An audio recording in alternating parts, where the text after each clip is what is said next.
Healing Hypnosis Technique Practitioner Level 3. And I wanted to pop in and talk about the concept of soulmates or even twin flames. I have so many clients that come in with the question, do I have a soulmate? Or is so-and-so my twin flame? They're trying to understand if they came into this incarnation with the plan to meet up in partnership, in relationship, in lifelong partnership with another person.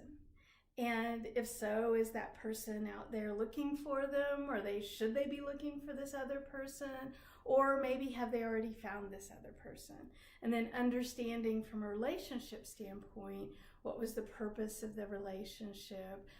What was the mission or accomplishment that they came in to incarnate with this very special person, and really understand in depth this potential soul level connection that they may have with a partner. I had that question asked just a few days ago from one of my clients, and the higher self, the subconscious, in her QHHT session presented some very interesting information about this entire concept of soulmate or twin flame. So listen in as we find out what this concept really means from the other side of the veil. She'd like to know if she has a soulmate. Is there a partner she's supposed to be with in this incarnation?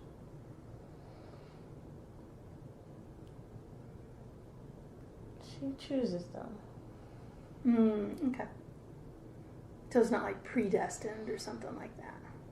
No. Okay. But she can have a partner if she chooses a partner? Yes. Oh, very good.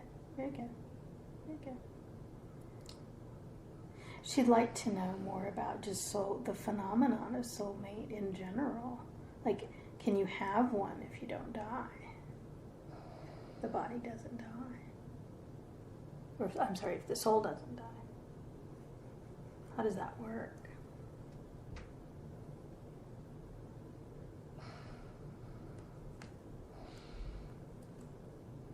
The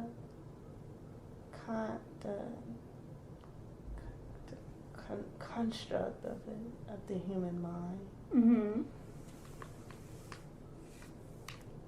is different for the universe.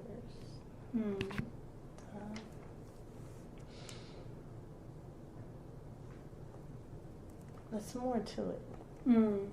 The whole concept of soulmate, there's more to it. It's not really a thing per se. This is a human construct? Yeah. I see. So the whole idea of soulmate is really just a human construct? To a certain degree. Okay. And so if I heard you correctly, then from a universal perspective, it's very different. Yes. So how would you describe it from a universal perspective? We're all one. Oh, I see.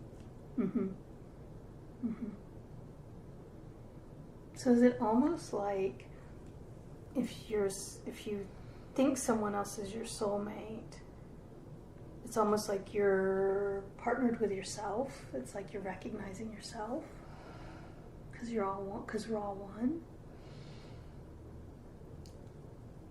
On the realm of Earth, on here, you can be that close to that person. That feels like what they call a soulmate.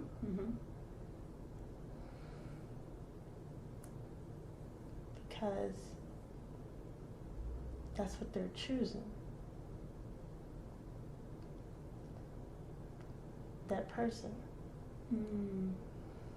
So if I'm hearing you correctly, like the human is saying, oh, I feel really, really close to this person. I've chosen to feel really, really close to this person. And I get to like enjoy, have that experience of getting to know someone really, really well. Very good, very good. And then how does that work soul to soul? like the person, like let's say there's Mary and there's Joe, they think they're soulmates, that's their human construct. At the soul level of Mary, at the soul level of Joe, how would you describe that? What's going on? They're choosing one another. Mm-hmm.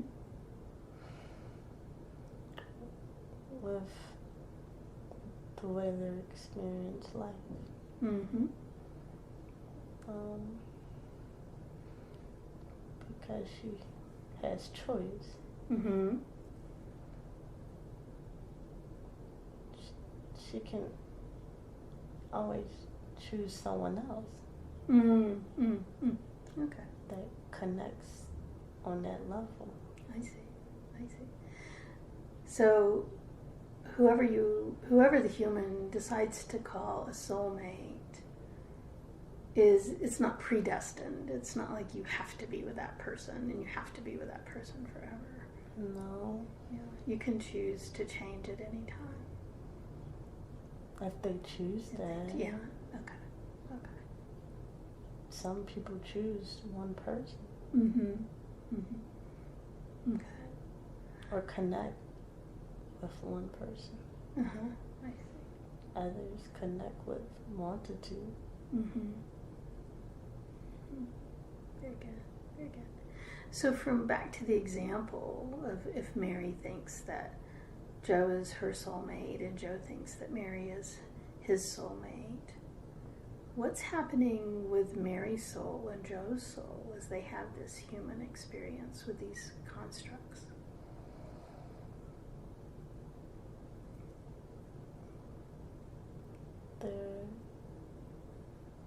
They're sharing the experience. Okay. From a universal perspective, though, I think I heard you say that we're all one, like we're all one of the same thing. Connected to source. So then how does that soulmate choice experience of the humans, how does that then affect the universal? We come on the earth realm and consciously we're understanding one another. But our souls are always connected to the source of the universe. So we're still one after the fact of the experience they had here on earth. Oh, I see. Okay. Very good. So almost like this partnership, this soulmate experience, it's almost a way of feeling unconnected because from a universal perspective, you're never not connected. Correct. Okay. Very good. Thank you. Is there anything else she needs to know about the idea of the soulmate?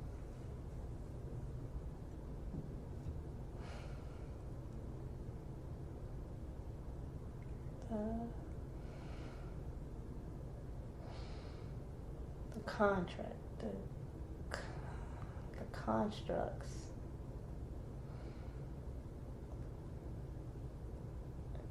in her mind are breaking down.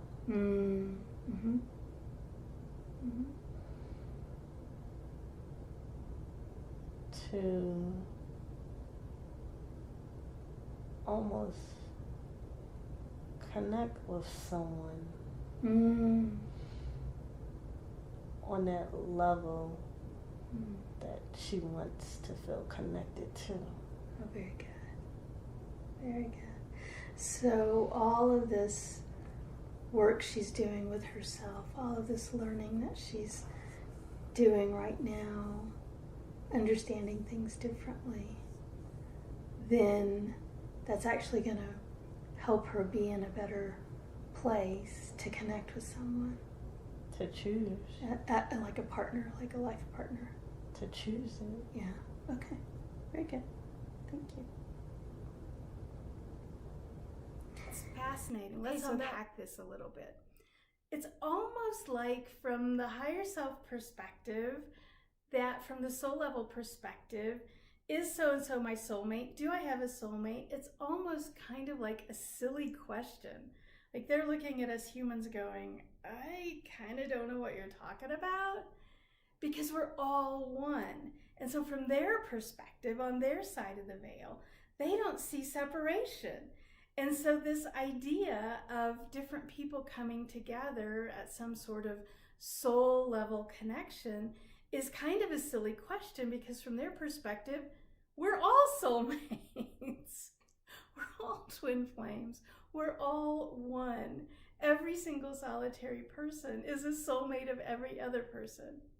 It's almost like if we think about from a visual image standpoint, like different fingers on a hand. You know, so it's like, okay, so Mary is asking if she's the soulmate to Bob, Mary and Bob. And from the higher self perspective, they're like, well, okay, yeah, you're soulmates because you're on the same hand. You're connected. You're just two fingers on the hand. And so you were never separated. We come into this incarnation to understand our separateness. It's kind of like the concept of a fish doesn't know water because a fish has never known not water. We come into this three-dimensional, forgetting, separated place to experience separation.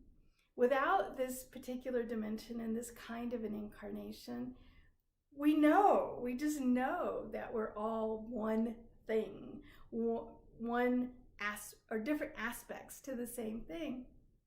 We come into this incarnation to experience different than that, so that when we go back, when we leave this incarnation, we go back and understand the other side of the veil, then we understand connectedness. We understand that all is one better because we understood separateness.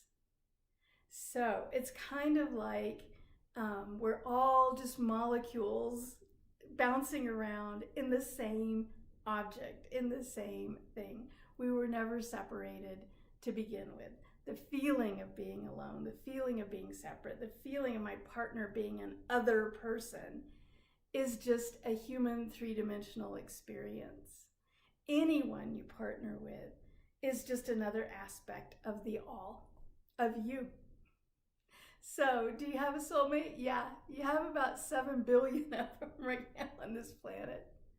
So go be partners, go have a relationship, go have fun. Thank you for listening.